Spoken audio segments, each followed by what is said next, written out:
Hello, everyone. Welcome to On the Move, a show where we share transportation, sales, and marketing success stories. I am Jennifer Karpus-Romain, Executive Director at TMSA, a trade nonprofit educating and connecting marketing and sales professionals in transportation and logistics. And today on the show, I'm excited to have Lorieanne Rinehart, Marketing Manager at Revenova. How you doing today, Lori?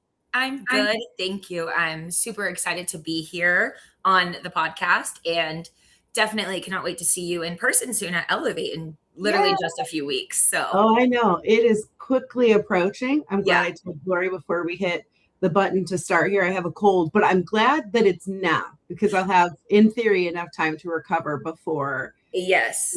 7th through 9th in Denver when we're heading to Elevate. So Yes. good timing. Good timing. Yes, it is. That's what I keep telling myself. You planned it out nicely.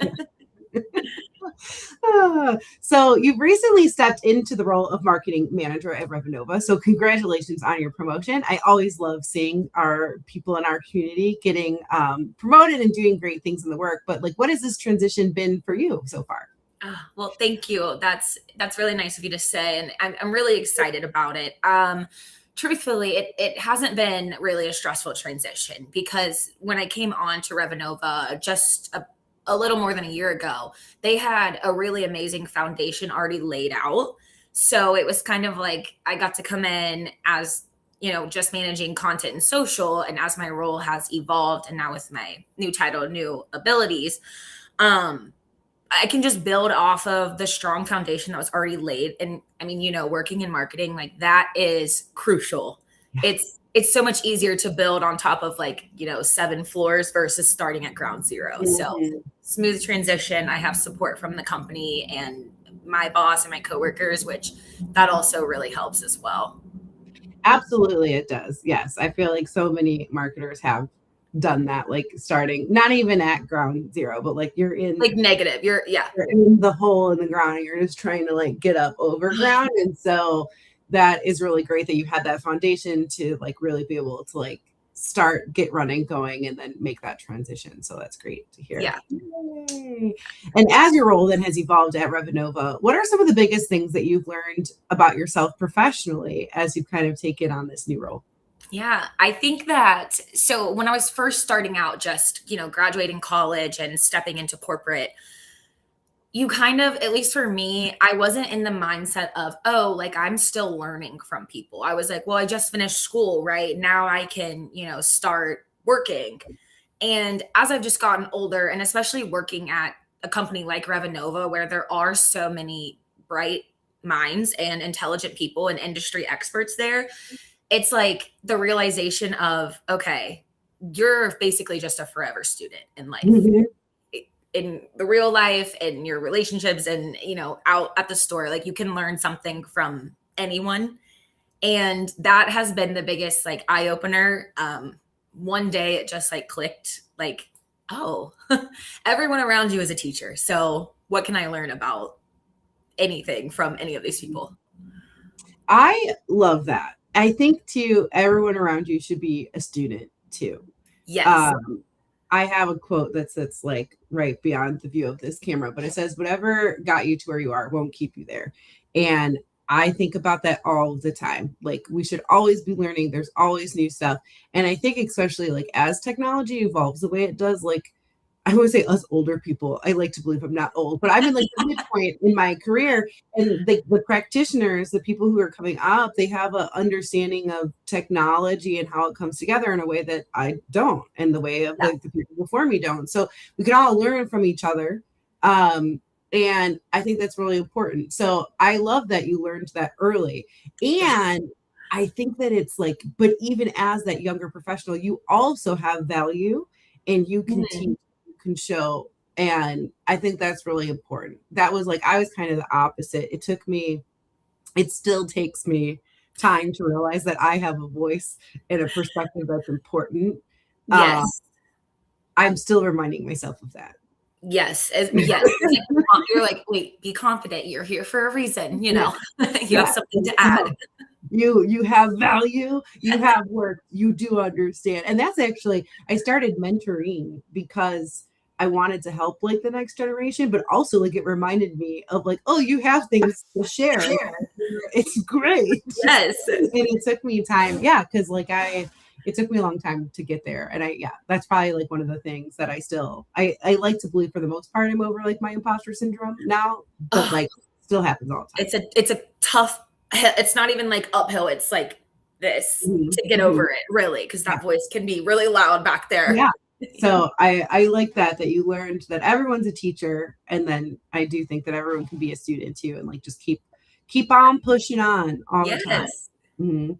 And so we met when you were in a different logistics role a couple years ago, and then you kind of went out of the industry and came back. And I was so excited because there's nothing worse for me than when somebody leaves the industry and then they have to leave TMSA, and the success stories of them coming back to me is not as many as you would think. So I was very happy when you came back. But so you've had that opportunity to work both inside and outside of logistics, and then now coming to Revenova. So what about this industry made you want to come back to it and like really stay in it? Because a lot of your career has been inside of this industry. Yeah, it is so. I've worked in niche industries, I guess you could say, which I guess transportation isn't super niche, but it is very like, no one who works in supply chain grows up being like, I'm going to work in supply chain and logistics, because you're like, what is that? It's so fascinating out in the world, right? So I worked at I interned at a company that built automotive lifts, and then a company that produced printer ink, and now transportation. You don't think about these things in your day-to-day life, but working inside the industry and seeing like, wow, this is like, multi-million, billion-dollar industries, and they affect every person's life on a day-to-day basis.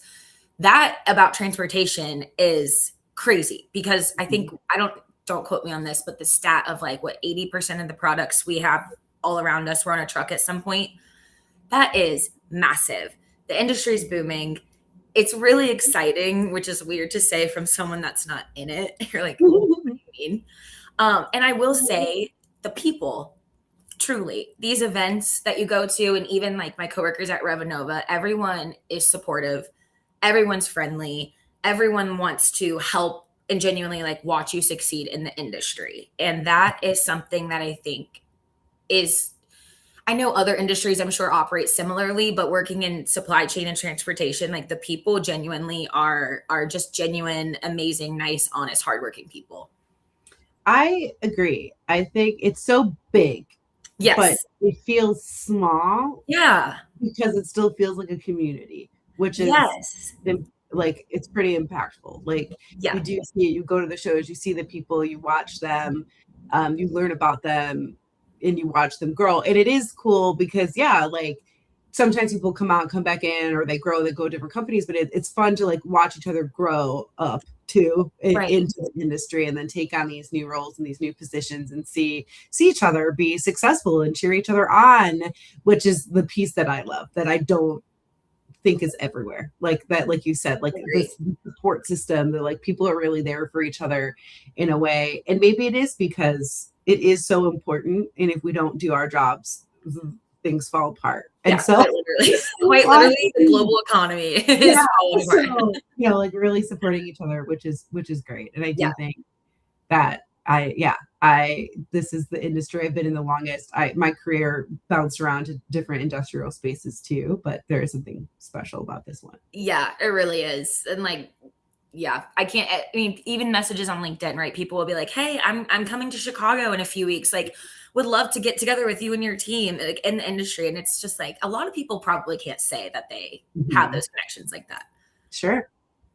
And talking about Revenova, transportation technology can get very technical very quickly. So on the marketing side of things, what have you then learned about communicating that like complicated operational concepts in a way that your customers immediately understand and can grasp what you're saying?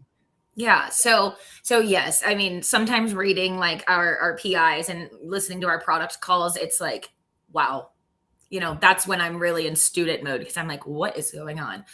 I just always think of it, and this is how I approach marketing in general, right? If it's something that, if I can understand it, then I know 100% fact that our customers will understand it, because they know more than I do. They're the ones using the product. They're the ones in the industry. And so there might be a couple of terms that maybe don't make the most sense to me, right? But I know that our customers know and use that language in their day to day. But that's really the key, right? It's taking that topic, and if I am reading what I'm writing and I understand it, then perfect. We're hitting the right notes, right? Okay, have the experts look over it, get it into customer focused language, but that's really the goal when we're producing like blogs, social, I mean, emails, anything like that. Mm-hmm. So before I took this role at TMSA, I worked for a technology firm, and we focus in transportation. Yeah.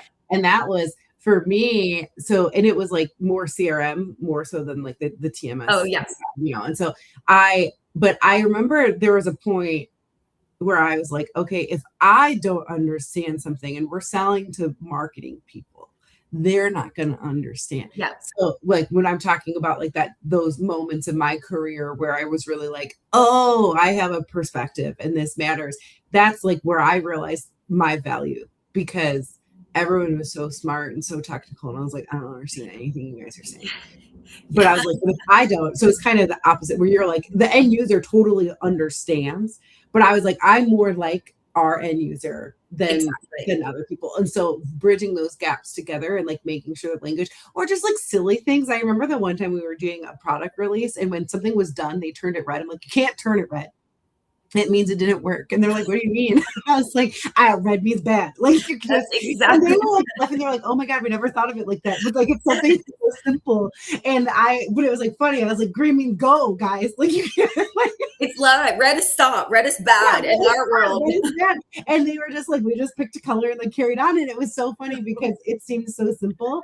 But I was proud of myself for saying that, because I think that would have been a big like hiccup for us moving forward. And so just like those little things I do think are good, and having that like marketing perspective and being able to like understand the language, moving it forward into like what the customer is going to understand. Yeah.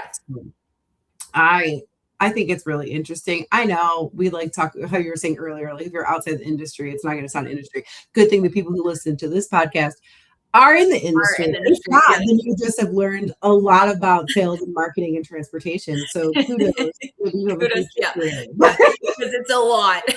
You're like, what the heck? I remember first learning about semis and like the different names, and I'm like, I always joke, like, I can't look at a semi truck the same. Mm-hmm. Like, I know entirely too much about them.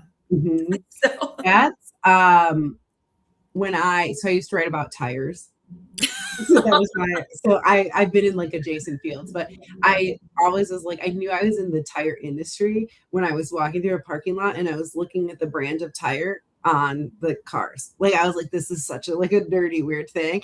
And I feel like, yes, like being on the road and looking at trucks and seeing the brands, and like I'll be like, oh, that's a TMSA member. That's a TMSA member. And my just like, is there like a logo? Can I tell them like, no, like we're the sales and marketing people on the truck. They don't care. But I know the logo. So, yeah, you're like in the car with people, you're like, they use blah blah blah. They're like, what are you talking about? I'm like, I'm sorry, I'll be quiet.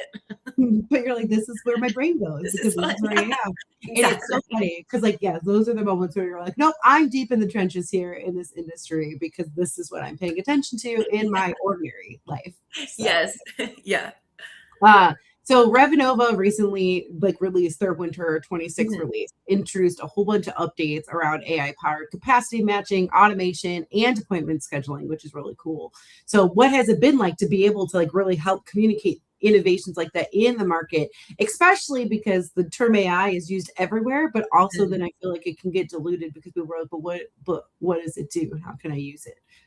Yeah. Yes. I mean, you go to any trade show event, especially this year. I mean, you're sitting in on sessions that are talking about AI. Mm-hmm.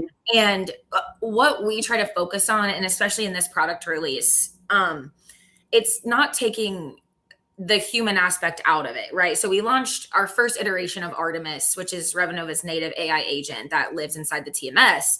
I think that was January of last year. And the goal with any of our automation or our workflows in the AI is to just think of it like in addition to your team, your little coworker that sits next to you that you train just like you would a regular person. And it does the work that you do better, but you still have the human element because you're overseeing it, you're managing it, you're training it. And ultimately, you still have control to send those communications out and build those workflows. So you're making sure things aren't getting messed up, but it's just helping you be more efficient because I mean, the demand, especially like in this industry, especially at like 3PLs, for example, just growing exponentially. So any support we can offer our customers and the users to do their jobs more efficiently, which then, I mean, that drives your ROI, right? You can grow, you can scale. So that's really the aspect and the goal and how we market it, but also like it's genuinely doing that as well. Mm-hmm. And we kind of talked about like AI is obviously a huge topic in the industry right now. Yes, I went to a trade show and I actually walked the floor and I tried to see booths that didn't say AI in it. And it was hard. It was everywhere. Yes. So from your perspective, how do you kind of cut through that hype and communicate the practical value to your customers so they really understand it? I do like that, like we're not taking away the human aspect of it, we're building on it, but is that the play or do you add to that? Yeah, I think too, we in our language and our communications, we're not just hammering the word AI. And it helps that our agent has a name. So we do say Artemis a lot. That definitely helps apply like a human aspect to it as well.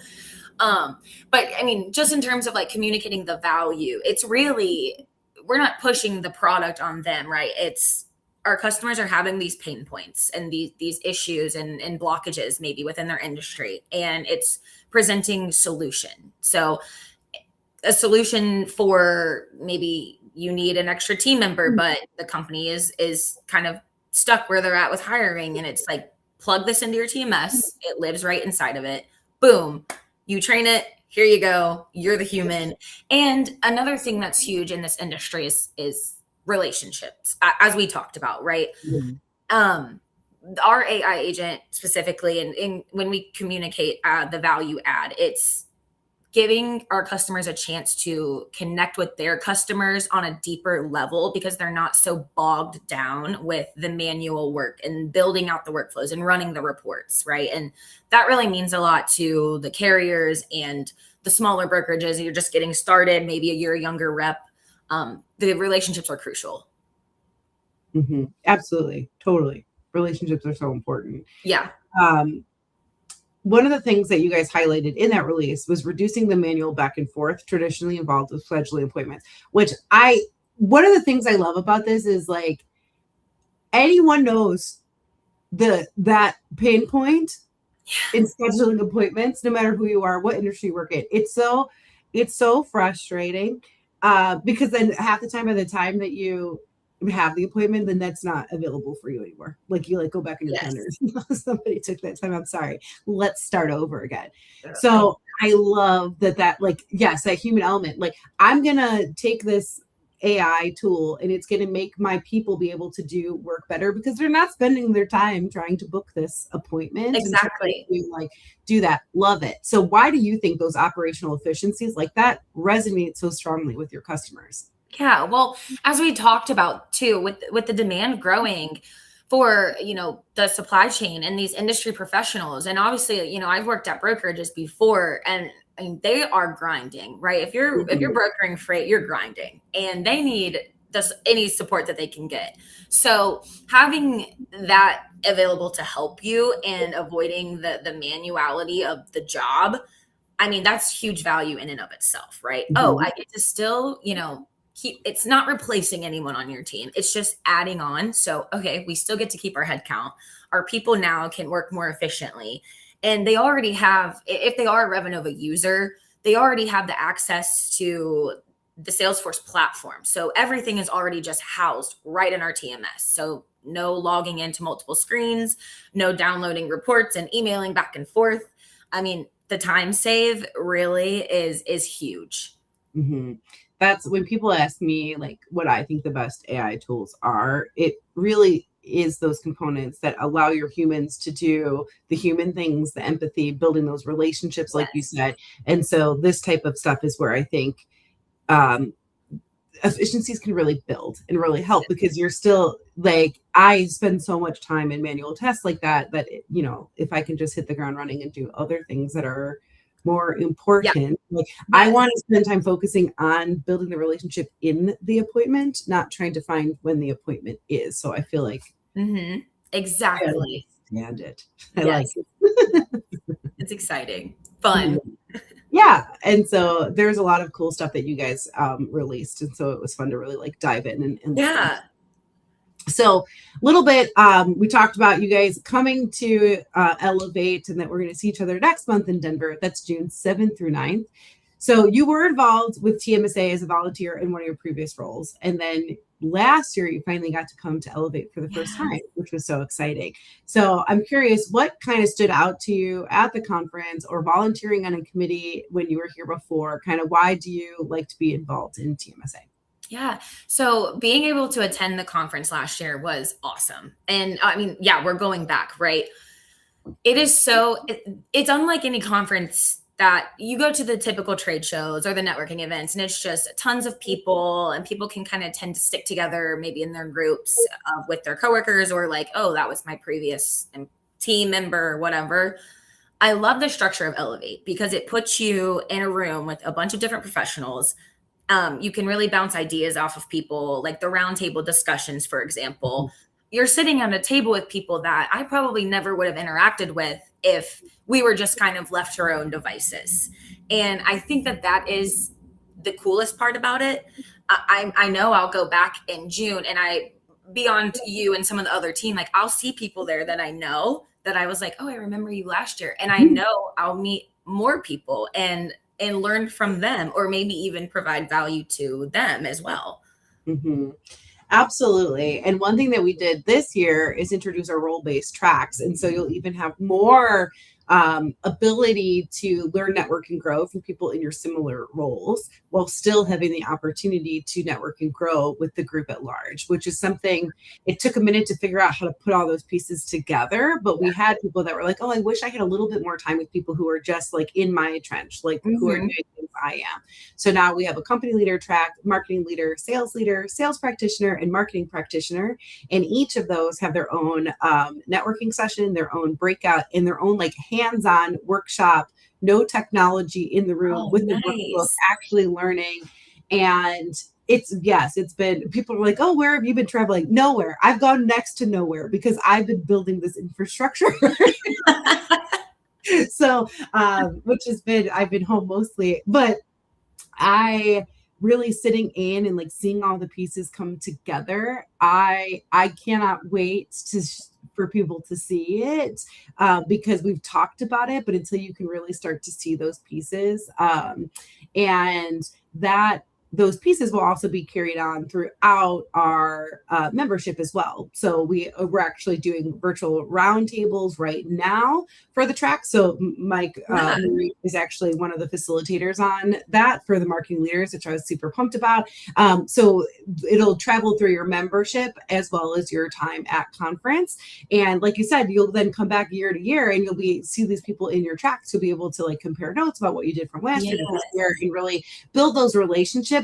But I also wanted to make sure we weren't taking away the ability to network with people that aren't in your trench, because that's when I was a member, I was on the marketing side, and finding friends on the sales side was something I really liked because I wanted to sound smarter for my sales team. So we didn't want to take away those opportunities. We just wanted to create more targeted opportunities for people. Yes. Oh, I'm really excited for that. It's so nice being in a room with people that work in your same discipline, because you get the nerdy marketing tactics and like talking about all, because that's a huge industry as well. So I'm really excited about that.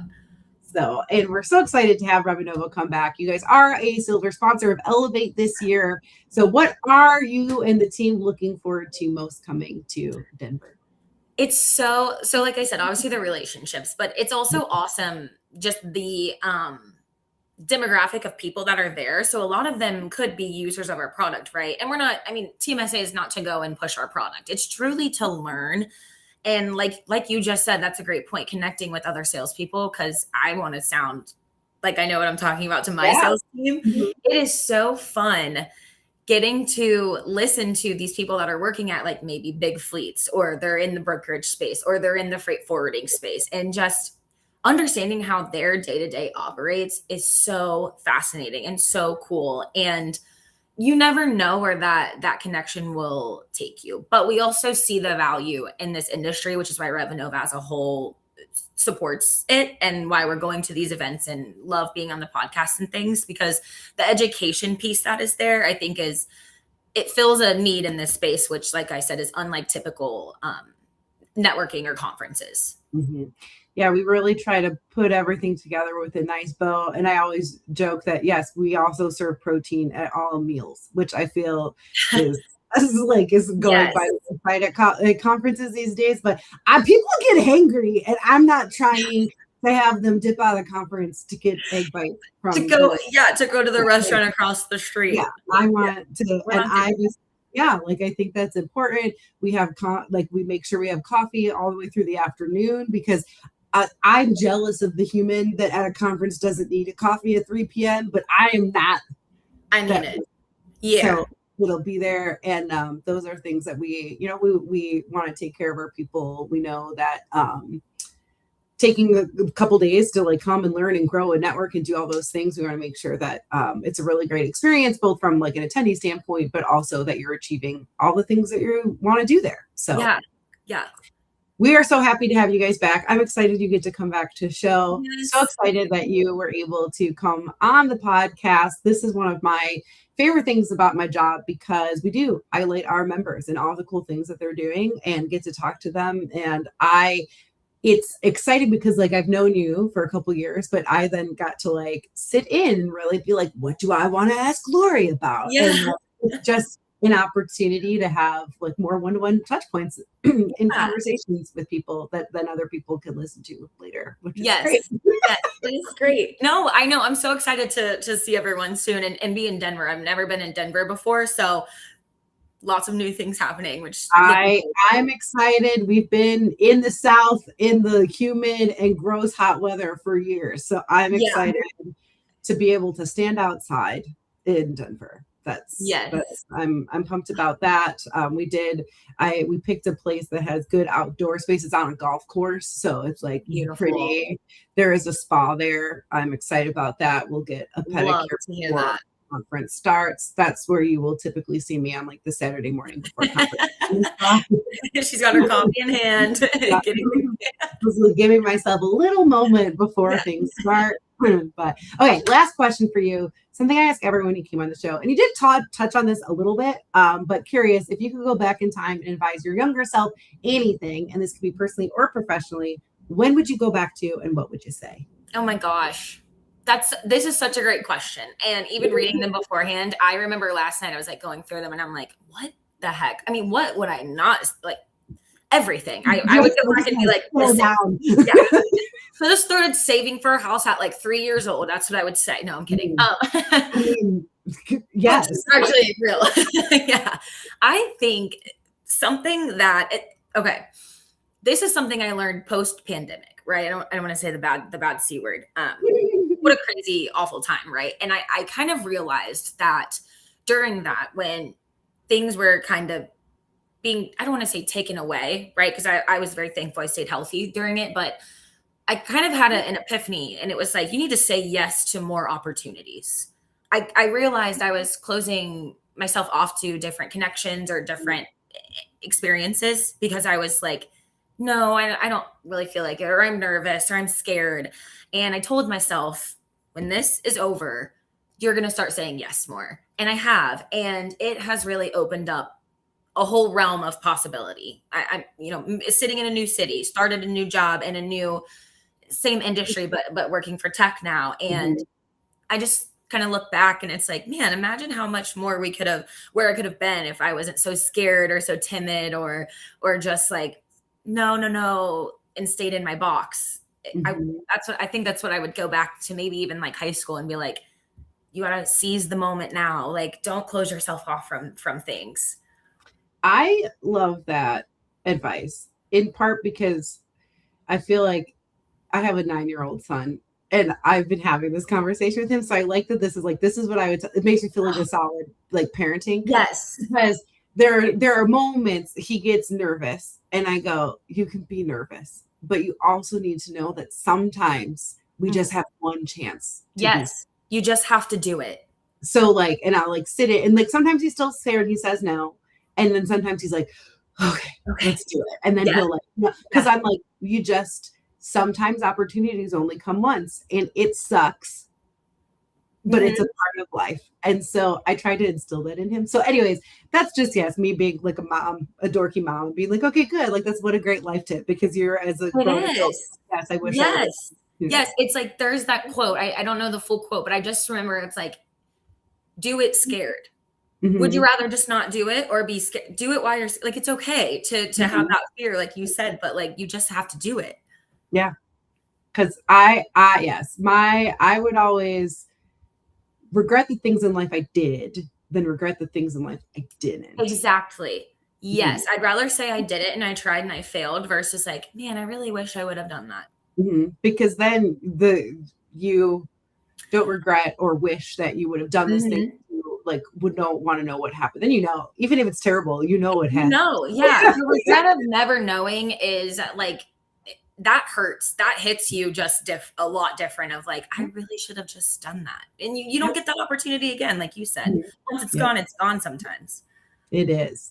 Well, I'm glad that you are taking the opportunity to join us in Denver. I actually really do love Denver. So I'm so pumped. It's a great place. And I like mountains. Like, I'm more of a mountain person than a beach person. So I'm personally happy that we're going to be up there. Right. There is still time to register. If you want to join me and Lori, you can go to events.tmsatoday.org. But thank you so much for joining me on the show today, Lori, and I will see you in just a few weeks. Thank you. That sounds great. Thank you so much for having me.